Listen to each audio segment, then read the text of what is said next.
Hey guys, what's going on? It's Mike from FormalWin. I'm here to help you guys get your first engineering job. Today we're talking about virtual career fairs. Now we have a few key points to go over, a few topics, but listen, let's get into the video. Check the link down in the description. I got some awesome stuff for you. Let's get into it.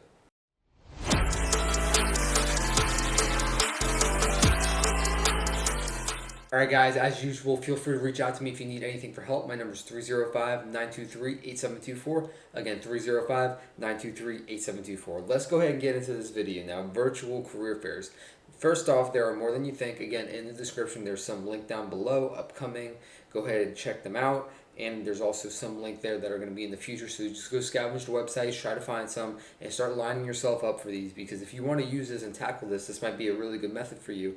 If there's not a lot of in-person ones, because you should go to in-person ones. But also, this is another asset for you guys to use, and there's no reason not to use it. Oftentimes with the virtual career fair, though, we're going to go over these 4 points here because these are key and these are some stuff you need to focus on. But I just want you guys to go into this with the right mentality, the right attitude, and just start treating your job hunt and your career like a business, maybe, or just something a little bit more serious. Don't just be nonchalant about it, because you guys most likely either got scholarships or you took out a bunch of money to go to school. So you either worked hard to get free school or you're taking out a bunch of money to go to school. So start taking this much more seriously than you are, which you're taking it serious in terms of classes, but most likely you're not catching up in the areas that actually matter. I would almost pull away from classes a little bit and then maybe go to these more often, because that's going to land you a position, and then you'll have a better opportunity set up for you when you graduate, as opposed to just studying and cramming, not networking, not growing your connections, etc.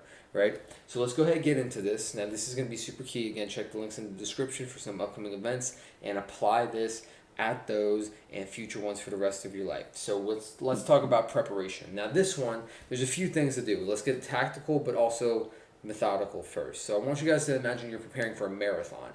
Imagine there's someone preparing for an ultra Ironman, whatever it's called, right? And you're going in, you're getting set up, you're going to go prepare for that. It's like a 24-hour run, right? And I'm sure none of you have done that, or you might not have, or if you know someone that has, great, go talk with them and ask them, what did they have to do to prepare? Okay, months of training, months of running. They have to bring snacks on the day. They got to bring a hydration backpack. They need to have a crew ready to go. They need to do X, Y, and Z. They need to meet A, B, and C. There's a lot that goes into the preparation for that. Now, you don't need to prepare for like that for this career fair, but you should go in with the same mentality of do or die, and just going in with that intensity. Because if you guys go in prepared with that same intensity, you're going to wind up on top as opposed to other people, because this is the number one key. This is why this is point number one. This is a key mistake students make. If there's a virtual career fair, you just wake up and go to it. That's not what we're doing. You should prepare for this a week in advance. And you can do that amazingly because it can align with everything you're also doing, trying to get a job. So let's say the career fair is on Friday and you start preparing on Sunday the week before, right? So you have a few days to prepare. Each day I would set goals and standards of what jobs you're applying to, who you're connecting with, researching the company, who you're going to be interviewing with, things you signed up for at the virtual career fair. That's a whole week's worth of, you can almost prepare for a month.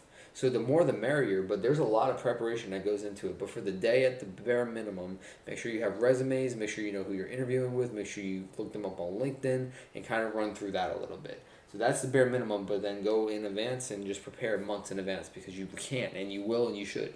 Okay, that's number one. And number two is going to be day of the fair. So day of the fair, right? You're going into it. Make sure you dress professionally, obviously. Make sure you have a nice suit tie. Go crazy with it. Don't just have a collared shirt. Don't just look kind of semi-professional. Go all out. You're there. And then maybe try to stand. How many students do you think are standing when they talk? I bet you like 1 or 2 out of 10,000. So if you're standing, you're already different. So that's day of. That's really quick. Day of is typically easier because the preparation is going to prepare you for the day of.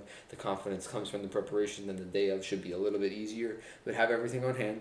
Have a few monitors. Have your email pulled up with a draft email ready to go. Have your resume pulled up ready to go. So that way, after each interview, you can start scheduling up some follow-ups, saying thank you, and just emailing them your resume if you need to, or just whatever you need to do. Just be ready for action super quick, so it's not a delay. You're not stressed out about it. But that's the easy way to do it. Now, going into that follow-up, right? You need to follow up with every recruiter, with everyone you talk to, with every company, with everything and anything. Any email that you've received or any email you see on the virtual career fair website, you need to be emailing them. So that's part of the follow-up and also reaching out, okay?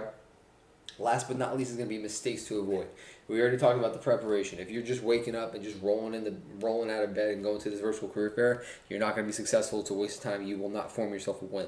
So that's going to be a number one mistake to avoid. But the number two one is going to be you're being too passive.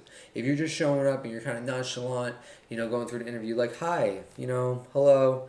Like, no, you need to be a little bit more energetic. Bring the energy. That's why I said the stand too. So if you're going to be a little bit different from the get-go, then that's going to be a mistake to avoid. But listen, that's it for this virtual career fair advice. Again, let me know if you need any help at all. I'm here for you guys. My number is 305-923-8724. Again, 305-923-8724.